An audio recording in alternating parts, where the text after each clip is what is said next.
안녕하세요. 사람의 노안이 자신을 포함한 주위 사람들을 얼마나 가슴 아프게 만드는지 지켜본 며느리입니다. 위대하고 아름다운 만큼 또 두려운 존재가 바로 시간인 것 같아요. 세월 앞에 장사 없다는 말이 괜히 있는 말이 아니듯 시간이 주는 변화 앞에서 나약한 우린 속수무책으로 순응하는 수밖에 없죠. 저는 이 자리를 빌려 세월의 폭풍우 속에서 겪은 우리 가족의 사연에 대해 이야기해 보려고 합니다. 저는 회사원인 아버지와 주부인 엄마 아래에서 태어났어요.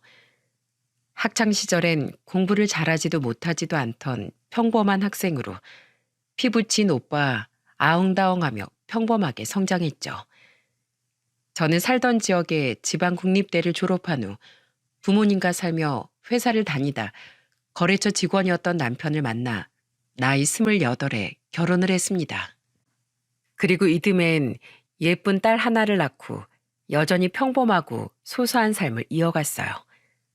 시댁은 저희가 살던 도시에서 1시간 반가량 떨어진 시골이었는데 시댁은 그곳에서 비닐하우스를 하며 농작물을 재배하셨죠. 형님, 일찍 오셨네요. 아유, 저 오면 같이 하자니까 무슨 음식을 이렇게 많이 하셨어요? 동서 왔어? 오느라 고생했어. 차 막히기 전에 내려오려고 어제 미리 와 있다 보니까 시간이 많아서 그냥 먼저 만들었지. 이건 뭐예요? 어머, 꽃게찜이네. 요새 걔가 하도 실하길래 좀 사와봤어. 우리 막둥이 아가씨 생일인데 뭘 만들어줄까 고민하다가 저번에 아가씨가 TV에 나오던 꽃게찜을 보고 맛있겠다고 한 말이 생각나서 말이야. 둘째 어머 왔구나. 넌 오늘 음식하지 말고 혜원이 보면서 좀 쉬거라. 이제 돌대네를 데리고 여기까지 오는 것만 해도 고생 많았을 거 아니니. 네 형님이 웬만한 음식은 다 해놨어. 제가 얼마나 손이 야무진지 뭐든 다 뚝딱뚝딱 만들어내더라. 애가 착하지, 어른 공경 잘하지, 음식까지 잘하니 내가 아주 예뻐 죽겠다. 둘째 너도 그렇고 난 참 며느리 복이 많아. 요즘 이상한 시댁 때문에 마음고생하는 며느리가 많다는데 저와는 전혀 무관한 이야기였어요. 저희 시부모님은 순박하고 마음 여린 좋은 분들이었고 남편의 형인 시숙님과 여동생인 시누이 또한 남편처럼 기질이 순하고 착한 사람들이었거든요. 특히 시숙님의 아내인 형님은 제가 본 사람 중 가장 선하고 온화한 사람이었는데 어머님이 형님을 얼마나 예뻐하시는지 처음엔 형님과 비교가 될까봐 내심 긴장까지 했다니까요. 물론 그런 일은 전혀 없었지만 말입니다. 동서, 내가 혜원이 좀 안아봐도 돼? 우리 조카님이 언제 이렇게 컸을까? 우르르 까꿍. 한 가지 마음 아픈 부분이 있다면 형님은 아이를 가질 수 없는 불임인 몸이라는 것이었습니다. 형님의 친정은 아버님이 지체 장애인이셔서 벌이가 수월치 않아 굉장히 가난했는데 형님이 어릴 적 크게 열병을 앓았을 때 돈이 없어 병원을 가지 못하고 사경을 헤맨 적이 있었다고 했어요. 병원을 가지 못해 병명은 확실치 않지만 아마 그때 후유증으로 불임이 된 게 아닌가 싶다며 형님은 씁쓸하게 웃으시더군요. 그런 형님에게 마음이 쓰인 전 시조카인 제 딸만 보면 너무도 좋아하는 형님을 만날 때마다 자주 제 아이를 건네드리곤 했죠. 새언니들, 이거 받으세요. 이번에 일본 여행 갔다가 면세점에서 새언니들 주려고 산 립스틱이에요. 예, 새언니들 것만 있고 이 엄마 건 없냐? 없긴 왜 없어. 짜잔! 엄마 건 영양크림 세트. 듬뿍듬뿍 챙겨 바르고 회춘하세요, 어마마마. 어마마마? 아이고, 내가 우리 딸 덕에 왕비 대우를 다 받는구나. 고맙다, 우리 딸. 남편보다 3살 어렸던 시누이는 애교 많은 시댁의 귀염둥이였습니다. 3남매 중 가장 똑똑하고 야무지기까지 했던 시누이를 시부모님께선 굉장히 예뻐하셨어요. 저와 형님 또한 시누이를 친여동생처럼 아꼈죠. 저는 누군지 몰라도 나중에 이런 시누이를 데려갈 신랑감은 참 복받은 사람일 거라고 생각했어요. 하지만 저는 신우이가 결혼하는 모습을 지켜보지 못했습니다. 내 딸이 백혈병이라니. 아니 이게 무슨 날벼락이란 말이냐. 제가 결혼한 지 3년 뒤 신우이는 급성 백혈병 판정을 받고 말았어요. 청천벽력 같은 소식에 시댁 식구들은 발칵 뒤집히고 말았죠. 시숙님네와 신우이는 저희 부부와 달리 서울에 살고 있었는데 병원에 입원한 신우이의 간병을 위해 한동안 시어머니는 시숙님의 집으로 올라가 거주하셨습니다. 직장 때문에 서울에 자주 올라가지 못하던 저와 남편 대신 시숙님과 형님은 시어머니와 번갈아 가며 밤낮 없이 신우이를 간병했어요. 하지만 신우이는 끝끝내 자리를 털고 일어나지 못했죠. 신우이는 투병한 지 1년이 채 되지 않아 영영 우리의 곁을 떠나고 말았습니다. 안 된다, 시연아. 제발 이 엄마를 두고 먼저 가지 말거라. 가장 어린 것이 어찌 이리도 무정하게 가족을 등진단 말이니. 우리는 모두 큰 슬픔에 잠겼습니다. 특히 시부모님만큼 신우이의 죽음에 고통받았던 사람은 형님이었어요. 1년을 옆에 붙어서 신우이를 간병했으니 착하고 마음 여린 형님은 그만큼 상실감도 컸던 거겠죠. 그런데 신우이의 죽음에 연이어 또 다른 불행의 그림자가 시댁에 스멀스멀 들이우기 시작하더군요. 둘째야, 이번 주 주말에 내려온다고 했지? 내가 너 좋아하는 굴비 좀 사다 놓으마. 네? 어머님, 저희 저번 주에 아주버님네랑 같이 갔었잖아요. 그때 어머님이 굴비 엄청 구워주셔서 우리 새끼 내내 굴비만 먹었었는데 기억 안 나세요? 너희가 내려왔었다고? 그랬나? 아, 참, 그래, 그랬던 것도 같구나. 내가 요즘 이렇다. 늙는 게 이렇게 무서워. 동서, 저번에 어머님께 겨울 잠바 사드린다고 하지 않았어? 어머님이 잠바가 다 낡아서 입을 게 없으시다면서 이번에 시댁 내려갈 때 여자 셋이서 다 같이 커플 잠바 맞추자고 하시던데 어머님이 사주신다고. 네? 그럴 리가요. 저 얼마 전에 어머니께 잠바 두툼한 걸로 사다 드렸는데 아버님 거랑 같이요. 저번에 우리가 시댁 내려간 것도 기억 못 하시더니 어머님 정말 요새 왜 그러시지? 신우이가 세상을 떠난 지 얼마 되지 않아 시어머니의 건망증이 심해지기 시작한 겁니다. 설마 했지만 아무리 지켜봐도 시어머니는 치매 초기 증상인 것 같았어요. 아마 그렇게 예뻐했던 신우의 죽음에 큰 충격을 받으신 여파인 것 같았죠. 걱정하지 말거라. 가끔씩 뭘 깜빡하거나 해서 그렇지. 너희들 시험이 아직 멀쩡하다. 내가 옆에서 잘 돌보면 돼. 시아버지는 걱정하는 자식들을 안심시키려 노력하셨습니다. 그래도 두 분이 걱정됐던 전 남편과 상의 후 두 분을 저희 집으로 모시려고 했어요. 하지만 시아버지는 도시로 올라오기를 싫어하셨죠. 농사 짓던 땅을 두고 도시에 올라가면 이 늙은이가 하는 일 없이 죽어가는 빈 껍데기밖에 더 되겠니? 난 평생 살던 이곳을 떠나고 싶지 않구나. 싫다는 분을 억지로 모시고 올 수도 없고 어떻게 해야 하나 싶었습니다. 그리고 그 상황을 해결하기 위해 나선 사람은 다름 아닌 형님이었죠. 회사 그만두고 시부모님 댁으로 내려가시겠다고요? 이미 남편이랑 이야기 다 끝냈어. 아무래도 어머님이 걱정돼서 말이야. 남편은 아버님 농사 돕고 난 어머님 돌보면서 지내려고. 덕분에 공기 좋고 물 좋은 곳에서 유유자적하게 살게 됐으니 얼마나 좋아. 저는 어렵고 힘든 상황에서도 항상 긍정적이려 노력하는 형님이 존경스러웠습니다. 또한 자신이 닦아놓은 기반을 포기하면서까지 남편의 부모를 위하는 형님이 정말 대단하다고 느껴졌죠. 그렇게 형님은 시숙님과 함께 귀농을 하게 되었어요. 저희 왔어요. 어머님, 얼굴이 왜 이렇게 좋아지셨어요?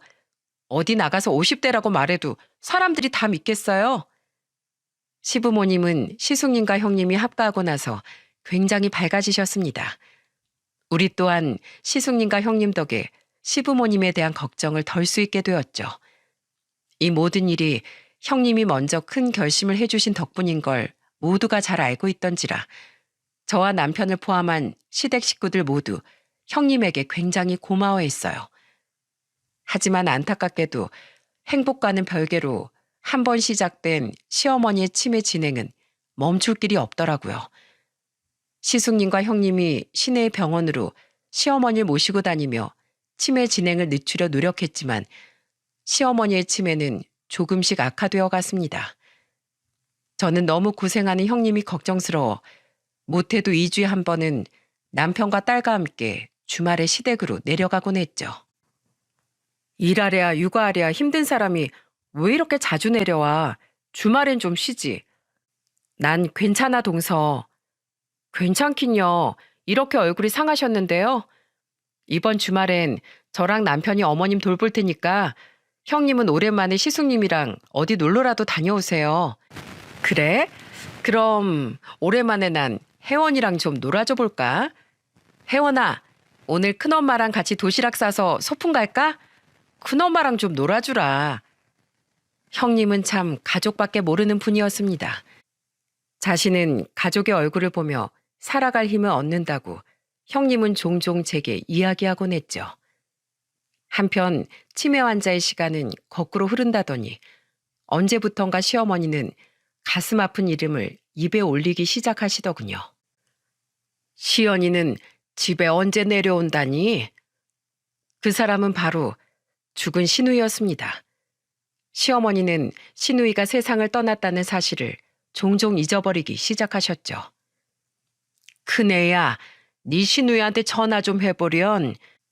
명절이라 차가 막혀서 그런가 오다가 사고가 난 건 아니겠지? 어머님, 아가씨는 이번에 회사 일이 바빠서 못 내려온대요.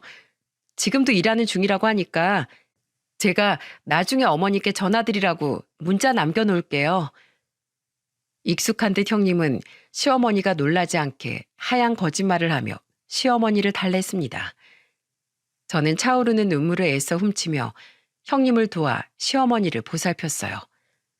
그럴 때마다 시아버지는 마음이 복잡한지 조용히 자리에서 일어나셨고 시숙님과 남편은 입술을 깨물곤 고개를 푹 숙이곤 했죠. 그런데 치매가 발병한 지 6년쯤 지난 어느 날부터 시어머니는 또 다른 이상행동을 하시더군요. 어머님, 저 잠깐 밭에 좀 나갔다 올게요. 상추 좀 따오려고요. 동서, 어머님 좀 잘 보고 있어줘. 네, 근데 어머님이 왜 이렇게 떠시지? 추우신가? 바로 어머님이 형님이 다가오기만 하면 눈도 못 마주치고 나중엔 사시나무 떨듯 몸까지 덜덜 떨기 시작하신 겁니다. 처음엔 시어머니의 일시적인 행동인 줄 알았어요. 치매가 심해지며 워낙에 다양한 이상행동을 하시다 보니 웬만한 행동은 대수롭지 않게 느껴졌거든요. 하지만 저와 남편이 시댁에 내려갈 때마다 시어머니는 형님만 보면 두려움에 떨듯 같은 행동을 보이시더군요. 어머님이 왜 저러실까요? 형님이랑 둘이 있을 때도 그러세요? 아니야. 나랑 둘이 있을 때는 안 그러시는데 다른 가족들이 있으면 꼭 저러셔. 나도 영문을 모르겠어. 형님에게 이유를 물었지만 형님도 영문을 모르겠다고 말씀하시더군요. 그렇게 좋아하며 졸졸 따라다니던 형님에게 시어머니가 대체 왜 그러시는 건지 이유가 궁금해 저는 형님이 없을 때 넌지시 시어머니께 여쭤봤습니다. 혹시 형님이 안 계신 자리에선 시어머니가 말씀을 할까 싶어서요. 어머님, 혹시 형님하고 무슨 일 있으셨어요? 그렇게 형님을 좋아하시더니 요즘에 왜 그렇게 형님을 피하세요? 무섭다. 난 큰애가 무서워. 네? 그러니까 형님이 왜 무서우신 건데요? 저한테만 살짝 말씀해 보세요. 제 물음에 시어머니는 불안에 떨며 주위를 살피시더군요. 저는 참을성 있게 기다렸고 형님이 주위에 없는 걸 확인한 시어머니는 제 귀에 대고 속삭이기 시작하셨습니다. 그리고 시어머니 입에서 나온 말은 전혀 예상치도 못한 충격적인 이야기였죠. 이건 나만 아는 비밀인데 네 형님이 네 시누이를 죽였어. 네? 뭐라고요? 소스라치게 놀란 전 기함을 하며 시어머니께 되물었어요. 그러자 시어머니는 겁에 질린 표정으로 다급히 쉬잇하며 손가락을 제 입에 갖다 대시더군요. 조용히 하거라. 큰애가 듣겠어. 어머님, 그게 무슨 말씀이세요? 형님이 아가씨를 해쳤다고요? 놀래라. 어머님이 잘못 알고 계신 거겠죠. 형님이 얼마나 착한 분인지, 얼마나 지극정성으로 아가씨를 간병했는지 누구보다 어머님이 잘 알고 계시잖아요. 모르는 소리 마라. 그건 너희가 전부 속은 거야. 내가 똑똑히 봤다. 큰애가 병원에서 내 딸한테 해코지 않은 걸 말이야. 큰애가 나까지 해칠까봐 무서워서 내가 여태 모른 척 큰애 비위를 거스르지 않으려고 납작 엎드려서 산 거야. 어머님, 그만하세요. 너무 말도 안 되는 말씀이잖아요. 저는 하다못해 이상한 망상에 사로잡힌 시어머니의 말씀을 그만 막으려고 했습니다. 당연히 망상이라고 치부할 정도로 시어머니의 말씀은 너무 허무맹랑했거든요. 형님을 봐온 세월이 얼만데 형님이 그런 짓을 했다고 믿어지겠습니까? 그런데 시어머니는 제게 옷소매를 걷어 팔까지 보여주며 더 충격적인 비밀을 털어놓으시더라고요. 여기 팔에 멍자국 봐라. 아무도 안 보고 둘이 있을 때마다 네 형님이 날 얼마나 구박하고 때리는지 아니? 이래도 내가 거짓말하는 거라고 할 거야? 어머니, 팔이 왜 이러세요? 어머, 다리에까지 멍이 들었잖아. 깜짝 놀랐습니다. 시어머니의 팔다리에는 정말로 울긋불긋한 멍이 들어있었어요. 제가 화들짝 놀라자 시어머니는 눈물까지 글썽이며 제게 말씀하셨죠. 이제 내 말을 믿겠어? 큰애가 나더러 빨리 나가 죽으라고. 나 같은 늙은인 빨리 죽는 게 자식들을 도와주는 거라면서 얼마나 날 때리고 구박하는지 모른다. 우리 아들하고 할아범이 있을 땐 착한 척 얼굴을 싹 바꾸고 말이야. 제발 나 좀 살려다오 둘째야. 나 큰애가 너무 무섭다. 그때 잠시 자리를 비웠던 형님이 다시 집으로 돌아오며 시어머니의 엄청난 폭로는 중단되고 말았습니다. 시어머니는 형님을 보자마자 다시 고개를 푹 숙이곤 입을 다무셨어요. 그날 저녁 저는 형님에게 어머님이 하신 말들을 모두 들려주었죠. 어머님이 그런 말씀을 하셨다고?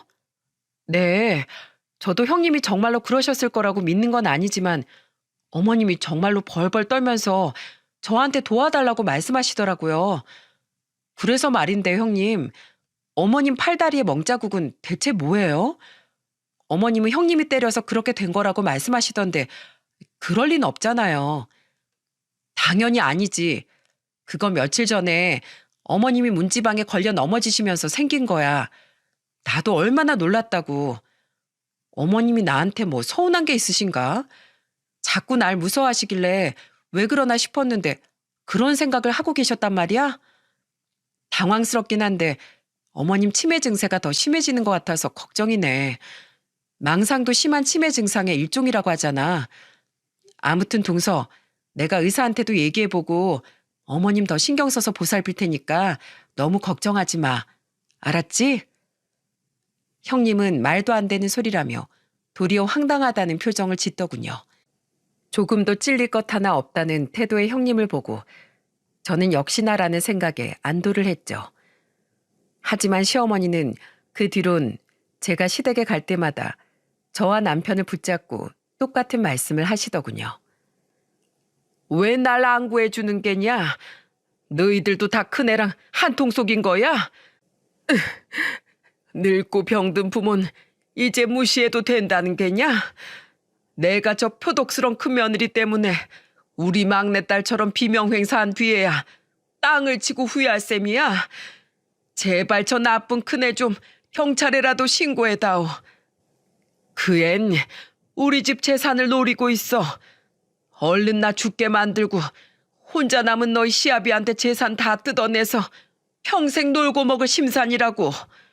치매 환자인 내 말을 이렇게 가족들이 죄다 안 믿을 거라 하니까 걔가 아주 마음 놓고 날 그렇게 구박하는 거야. 우리 할아범하고 큰아들한테도 제발 나랑 큰며느리 둘만 남겨놓고 나가지 말라고 애원했는데 그 둘도 내 말은 귓등으로도 안 들어. 너희들도 그 두 사람도 모두 그 무서운 큰며느리 연기에 깜빡 속고 있는 거야. 그렇게 무서운 애니까 내 딸까지 몰래 죽여버렸지. 시어머니의 말을 들을 때마다 저는 어쩔 줄 모르고 시어머니를 달래기 바빴습니다. 남편은 그런 시어머니를 보며 속상함을 참지 못하고 눈물만 뚝뚝 흘리더군요. 가족들은 시어머니의 행동에 대해 몇 번이나 이야기를 나누었지만 결론이 나질 않더라고요. 노망이라는 게 저런 건가 보다. 이젠 우리가 밭일이 끝나고 집에만 왔다 하면 너희 시어머니가 나랑 이놈을 붙잡고 하소연을 해대는 통에 정말 환장하겠어. 왜 저렇게 큰애를 못 잡아먹어서 안달인지 원. 여보, 아닌 건 알지만 정말 혹시나 해서 묻는 건데 당신 정말 어머니랑 아무 일 없었지? 여보, 대체 날 뭘로 보는 거예요? 내가 어머니를 대체 왜 구박해요? 아니, 어머니가 하도 저러니까 그냥 혹시나 해서 물어보는 거지. 사실 치매 심호 모시는 게 어디 쉬운 일이야? 사람이 감정이 쌓이다 보면 화풀이도 할 수 있고 화도 낼 수 있는 거지. 원래 환자랑 같이 살면 같이 사는 가족이 더 힘든 법이라고 했어. 난 설사 당신이 가끔 어머니한테 화를 냈다고 한들 당신 탓할 생각 없어. 당신을 이해한다고. 글쎄 그런 일 없다니까요. 그렇게 말하면 나 정말 서운해요. 됐다. 그만들 하거라. 형규 너도 큰애한테 그렇게 말하는 거 아니야. 큰애가 너희 엄마한테 얼마나 잘했는데 그런 의심하는 말을 하면 큰애가 얼마나 속상하겠어. 내가 대신 사과하마 어머마. 의심이 아니라 하도 엄마가 저러시고 두 사람 말이 다르니까 답답해서 그냥 해본 말이죠. 여보, 미안해. 난 정말 당신 믿어. 그냥 난 당신이 그랬어도 이해할 정도로 당신 고생을 잘 알고 있다는 소리야.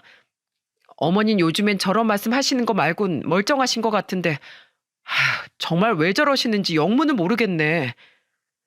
남편과 저는 시어머니를 모시고 있는 입장이 아닌지라 차마 나서서 뭐라고 말을 못하겠더라고요.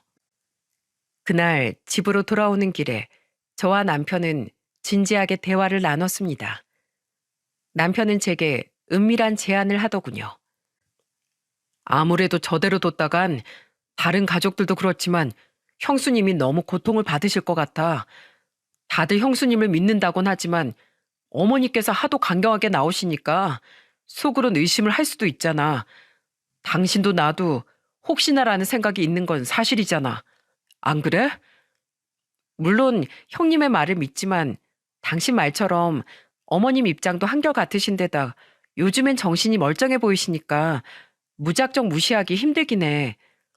어머님 말을 무시했다가 만에 하나 어머님 말이 진짜였다면 그건 그거대로 정말 큰일이잖아.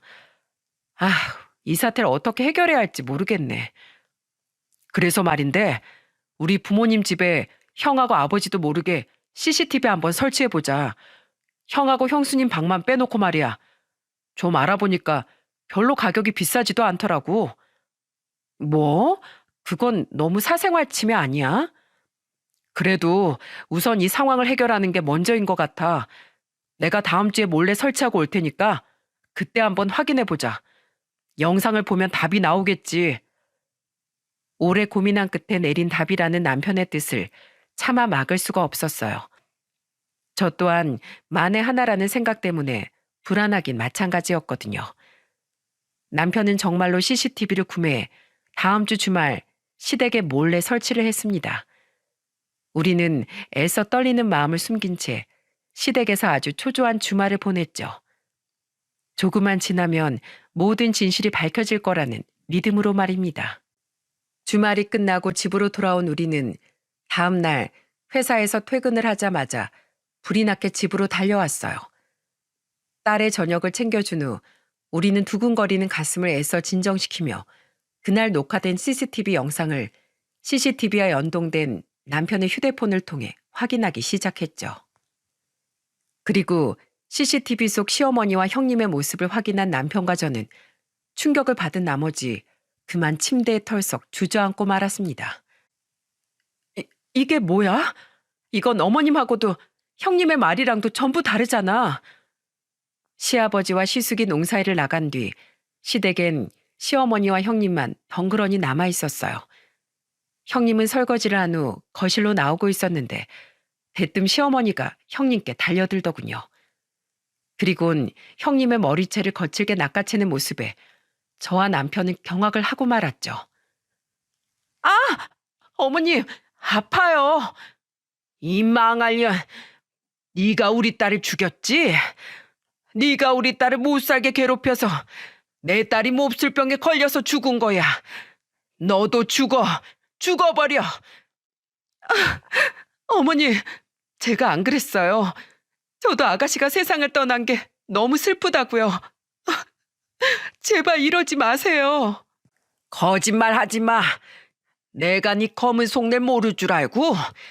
내가 다 봤다 이 나쁜 거사. 대체 뭘 보셨다고 자꾸 저한테 이러시는 거예요? 어머님, 저 정말 아니에요. 저 어머님이 그렇게 예뻐하시던 큰며느리라고요.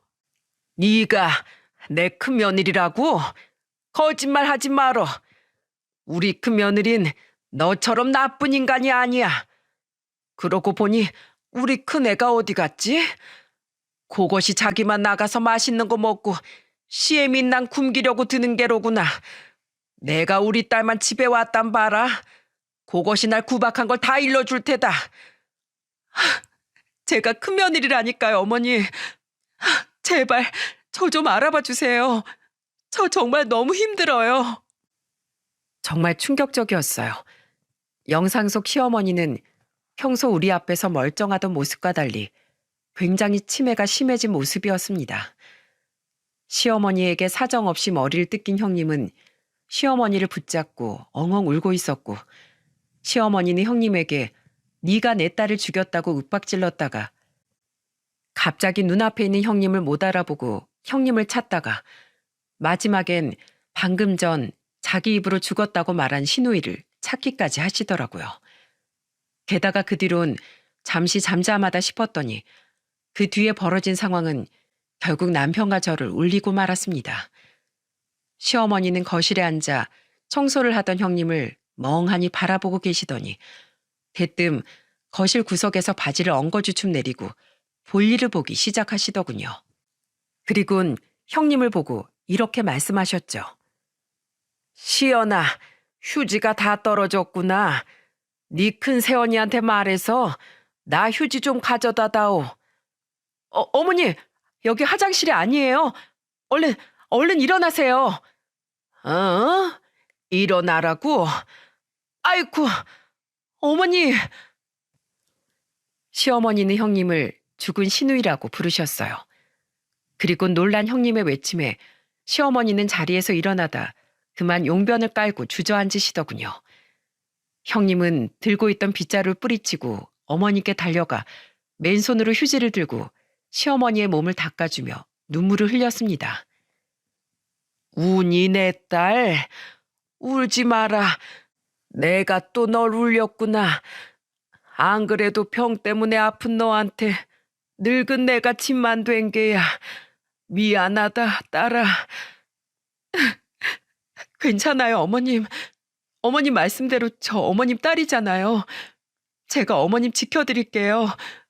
얼른 일어나서 우리 씻어요. 아버님이랑 어머님, 큰아들이 이런 모습 보면 속상해할 테니까 우리만의 비밀로 하고요. 아셨죠? 자, 제 손 잡으세요. 우리 딸 아픈데도 씩씩하기도 하지. 이건 비밀인데 네 큰 새언니가 너 결혼할 때 주려고 따로 1,000만 원이나 네 큰오빠 몰래 모아놨다는구나. 그러니까 얼른 그깟 백혈병 따위 이겨내버리고 좋은 신랑 만나서 결혼도 하고 아기도 낳아야지. 네 큰 새언니가 애를 얼마나 좋아하니? 그 딱한 것이 네가 애를 낳으면 마치 자기 애를 보듯 기뻐할 거다. 치매 걸린 시어머니의 세상은 온통 형님과 시누이로 가득했습니다. 시어머니는 자신의 기억 속에서 가장 강렬하게 남은 두 사람으로 온갖 기억을 다 만들어내셨던 거예요. 오롯이 과거를 추억하기도 하고 때론 말도 안 되는 음모론을 망상하면서도 시어머니 세상의 등장인물은 전부 형님과 시누이뿐이었던 거죠. 시어머니는 형님과 둘이 있을 때만 유독 증상이 심해지셨고 다른 가족들 앞에선 형님에 대한 망상만이 남아있는 상태였던 거예요. 그리고 형님은 자신이 그런 모함을 받으면서도 시어머니를 지키기 위해 끝까지 입을 열지 않았던 겁니다. 형님은 진짜 착하다 못해 정말 미련한 사람이야.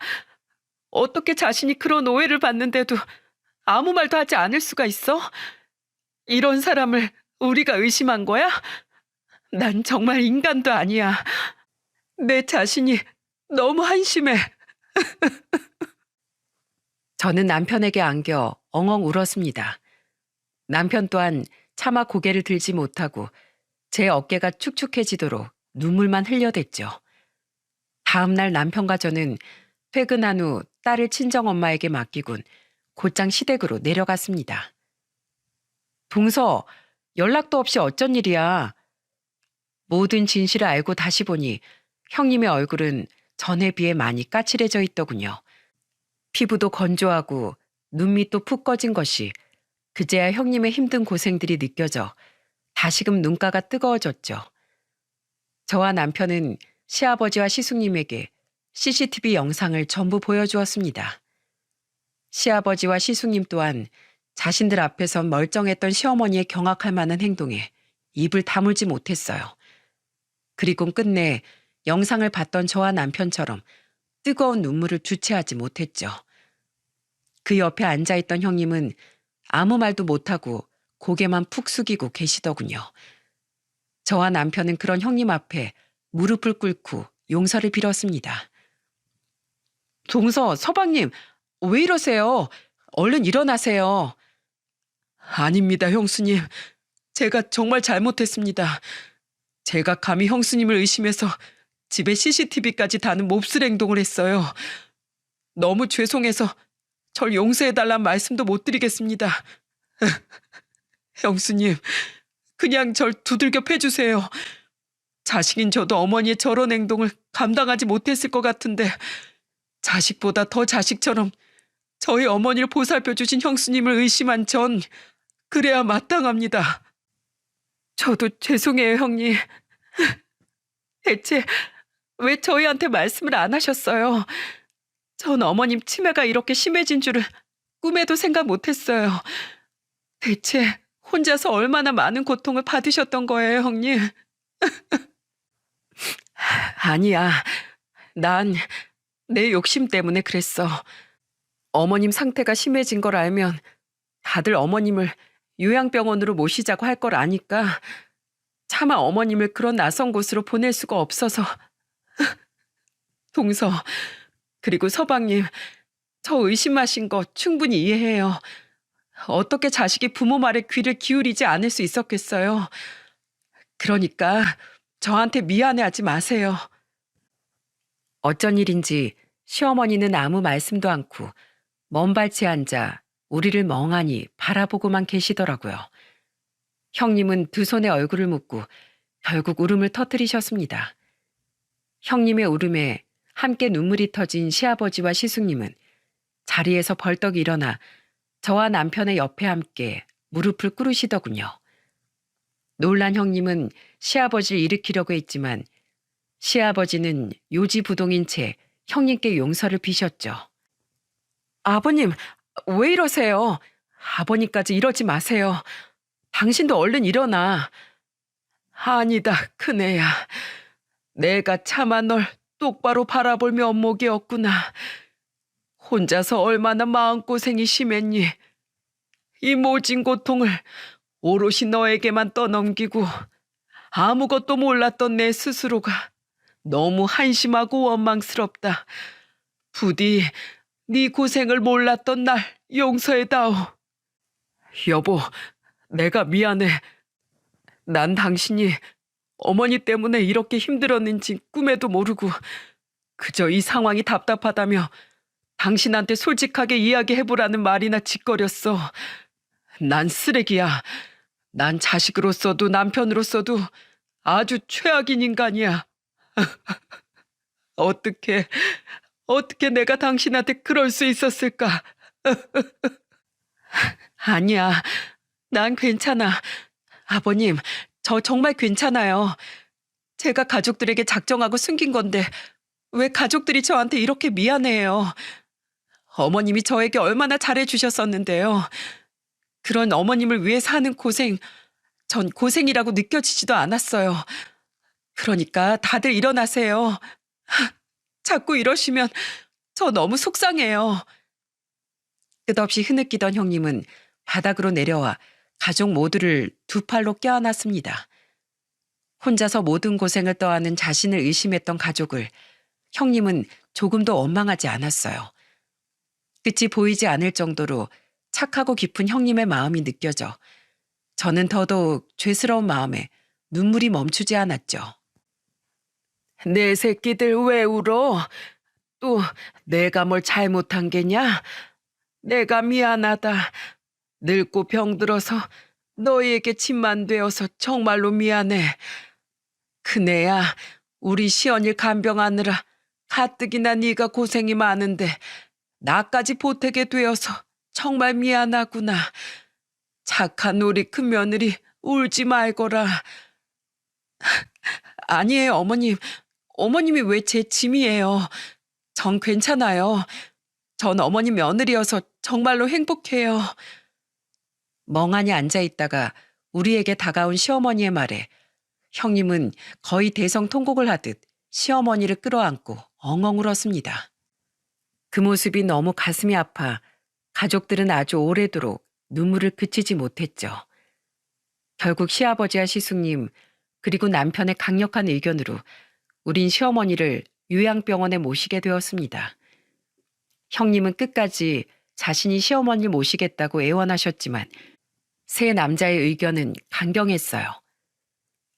아픈 네 시애미 때문에 널 병들게 만들 수는 없다.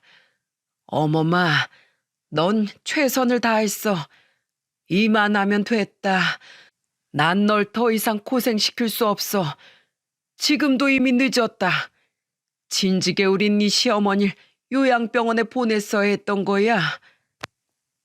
뒤늦게 알고 보니 시아버지와 시숙님은 벌써 몇 차례나 시어머니를 요양병원으로 모시려고 했다고 하더군요. 그걸 아직 치매가 심하지 않으니 자신이 돌볼 수 있다며 끝까지 막아냈던 사람이 바로 형님이었다는 겁니다. 형님은 어떻게든 시어머니를 자신이 모시기 위해 자신이 모함을 받고 시어머니의 괴롭힘을 당하면서도 비밀을 지키길 불사했던 거예요.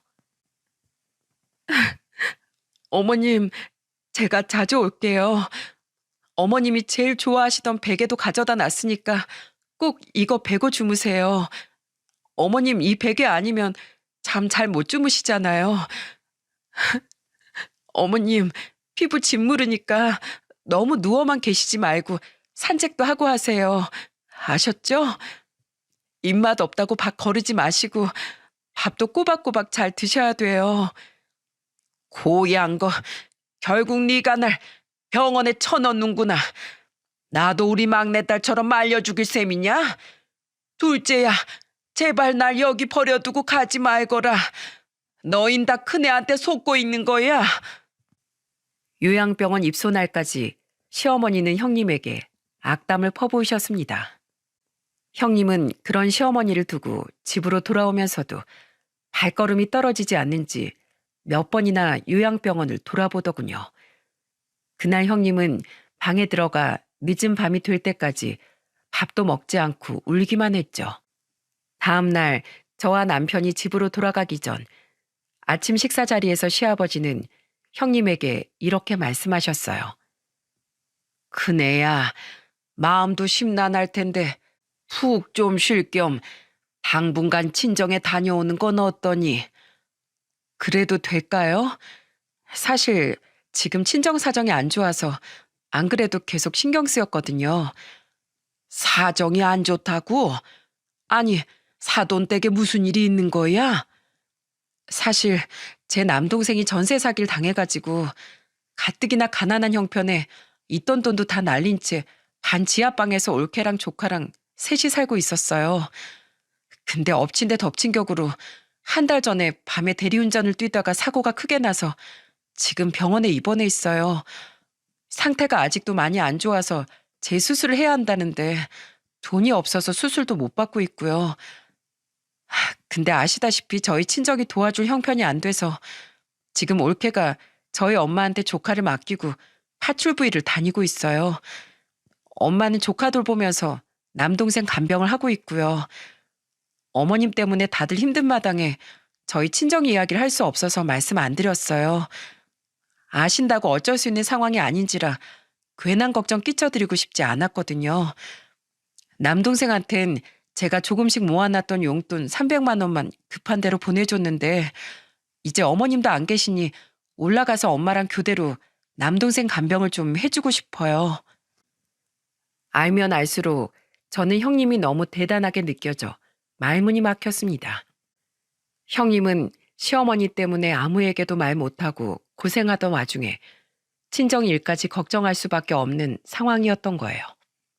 그런데도 가족들이 걱정할까봐 아무런 티도 내지 않고 도리어 누구보다 밝은 모습만 보이던 형님이 너무 대단하면서도 안쓰럽게 느껴졌죠.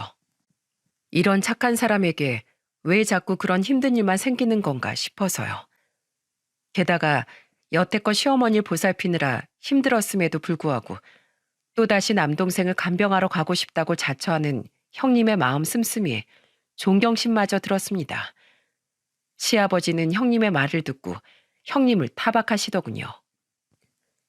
아이고 이거사, 너 자꾸만 날 못된 시애비로 만들 참이냐? 대체 왜 그런 일을 나한테 말을 안 했어? 있어 봐라. 너 친정 갈 때 내가 은행에서 돈 찾아줄 테니까 그거 가지고 가서 동생 수술부터 시키거라. 병원비도 그걸로 다 내주고 남은 돈은 네 올케한테 생활비로 쓰라고 줘. 그래야 사부인도 네 올케도 애 돌보고 간병하는 데만 집중할 수 있을 것 아니냐. 간병하면서 애 돌보는 일이 쉬운 일이 아닌 건 간병해본 네가 더 잘 알고 있잖니.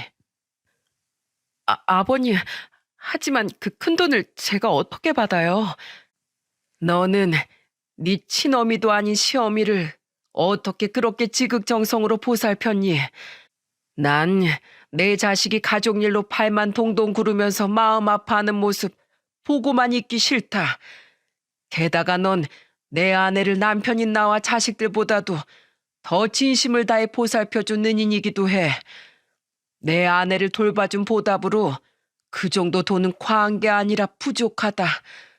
그러니까 넌 아무 소리 말고 내 말대로 하거라. 알았지?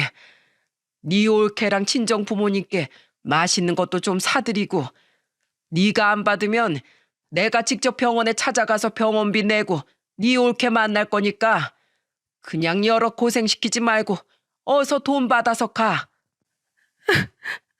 아버님, 정말 감사해요. 고맙긴 내가 더 고맙다 이거사. 이 바보같이 착한 걸 내가 어찌해야 하노. 저와 남편은 그날 집으로 돌아왔기에 시아버지께서 형님께 얼마나 많은 돈을 주셨는진 알지 못합니다. 하지만 한동안 친정에서 지내게 된 형님께 들어보니 형님 동생의 수술비와 병원비를 충당하고 한동안 형님의 올케가 일을 그만두고 간병에만 집중하기에 충분한 금액이었다고 하더군요. 시숙님의 말로는 시아버지께서도 형편이 크게 넉넉진 않으셨지만 형님을 위해 아무런 고민도 하지 않고 그 큰돈을 몽땅 내어주셨다더군요. 그리고 시숙님 또한 예전에 시댁으로 들어올 때 전셋집을 뺀 돈의 대부분을 자신의 처남에게 내어줄 거라고 하셨죠. 직접 처남 집에 가보니까 반지하라 곰팡이 냄새도 훅훅 끼치는 게 애 키우기 정말 안 좋은 환경이더라고. 어차피 우린 책임질 자식도 없고 평생 아버지 집에서 살 거니까 당장 그만한 돈 필요 없어. 요즘 집값이 많이 올라서 우리가 준 돈으로 좋은 집은 못 가겠지만 그래도 우선 낡은 빌라에라도 이사 갈 수 있게끔 해주고 싶어서. 시숙님의 말을 듣고 저는 남편에게 한 가지 아이디어를 냈습니다. 제 의견을 들은 남편은 일말의 고민도 없이 즉각 찬성을 하더군요. 동서네가 내 남편 통해서 3천만 원이나 내 동생 집값에 보태라고 줬다며. 왜 그랬어? 얼른 계좌 불러. 내가 다시 돌려줄게. 아니에요, 형님. 오히려 제 남편이 우리 애 때문에 더 많은 돈을 못 들여서 죄송하다고 하던걸요? 자기 어머니를 자식들보다 더 진심으로 보살펴준 은혜를 갚아야 한다면서요. 형님, 저희가 형님께 너무 죄송하고 감사해서 꼭 드리고 싶은 거니까 부디 돌려주지 말고 동생분 이사 비용에 보태주세요. 요즘 서울 집값 많이 비싸다면서요. 형님은 가족을 자기 스스로보다 더 아끼시는 분이시니 형님 가족을 돕는 게 형님에게 은혜를 갚는 일 아니겠어요? 부디 동생분이 빨리 쾌차하시길 빌어요. 정말 고마워, 동서. 내가 이 은혜는 꼭 갚을게. 그렇게 반년여가 지난 지금 다행히 형님의 동생은 무사히 퇴원을 했습니다. 그 사이 형님의 동생 가족은 방 2개짜리 9억 빌라로 이사도 갔죠. 얼마 전 꼭 감사 인사를 드리고 싶다며 형님의 부모님과 동생 내외가 시댁으로 인사를 왔었는데 다행히 형님 동생은 다리를 조금 절뚝이긴 하지만 많이 호전된 것 같더라고요. 지금도 열심히 재활을 다니고 있다니 곧 전처럼 건강한 모습을 되찾을 거라고 믿어 의심치 않습니다. 형님은 동생의 퇴원과 동시에 다시 시댁으로 돌아와 전처럼 시아버지와 시숙님과 함께 농사를 지으며 살고 계세요. 우린 2주에 한 번씩 시어머니의 요양병원에 방문하곤 하는데 아직도 형님은 시어머니를 볼 때마다 눈이 퉁퉁 붓도록 울곤 해요. 어머님, 잘 계셨어요? 조금 마르신 것 같은데 밥은 잘 드시고 계시죠? 우리 막내딸 왔어? 왜 이렇게 드문드문 와? 엄마가 얼마나 우리 딸 보고 싶었다고. 네 큰 새언니가 어제 전화 왔는데 이번 네 생일에 꽃게찜을 만들 거라는구나. 저번에 네가 TV에 나온 꽃게찜을 보고 맛있겠다고 말했다면서 말이야. 참 사려 깊은 아이야. 그렇지? 네 새언니들도 올 때가 됐는데 우리 마중 나가보지 않으련? 시어머니의 세상 속엔 아직도 온통 시누이와 형님뿐입니다. 저는 시어머니가 저를 기억하지 못하신데도 전혀 서운하지 않아요. 그만큼 형님이 얼마나 좋은 며느리였는지 잘 알고 있으니까요. 다른 아들들도 기억 못하는 와중에 저만 기억해 주시길 바란다면 그건 큰 욕심이겠죠. 저는 형님을 보며 진정한 가족의 사랑이 무엇인지, 저는 가족들에게 어떤 가족이었는지 되돌아보게 됐습니다. 저는 앞으로도 존경하는 형님을 본받아 더더욱 가족을 아끼고 사랑하는 사람으로 거듭나기 위해 노력하며 살아갈 겁니다. 무엇보다 제 딸이 형님처럼 정과 사랑이 많은 어른으로 자랄 수 있기를 간절히 바라면서 말이죠. 이렇듯 속절없이 흘러가는 세월 속에서 저를 비롯한 시댁 식구들은 수많은 감정의 희로애락을 겪게 되었네요. 비록 세월은 무자비하게 사람을 늙고 병들게 만들고 또한 많은 것들을 변화시키지만 적어도 그 시간 위의 발자국처럼 찍힌 사람의 수만 가지 감정만큼은 그 무엇과도 바꿀 수 없는 아름다운 것이라는 걸, 그것이 바로 인생이라는 걸 저는 이번 일을 통해 느꼈습니다. 그리고 제가 깨달은 이 생각을 많은 분들과 함께 공유하고 싶어 이렇게 사연을 보내게 되었죠. 그러니 여러분, 우리 모두 흘러가는 시간을 슬퍼하고 덧없사하지만 말고 주어진 지금을 똑바로 마주하며 현재에 최선을 다하는 삶을 살아갔으면 좋겠습니다. 그런 지금이 모이면 시간이 흐른 훗날 우린 후회 없는 과거의 기록을 웃으며 추억할 수 있을 테니까요. 제 사연을 들은 시간 또한 여러분의 소중한 한때가 되었길 바라며 저는 이만 사연을 마치겠습니다. 감사합니다.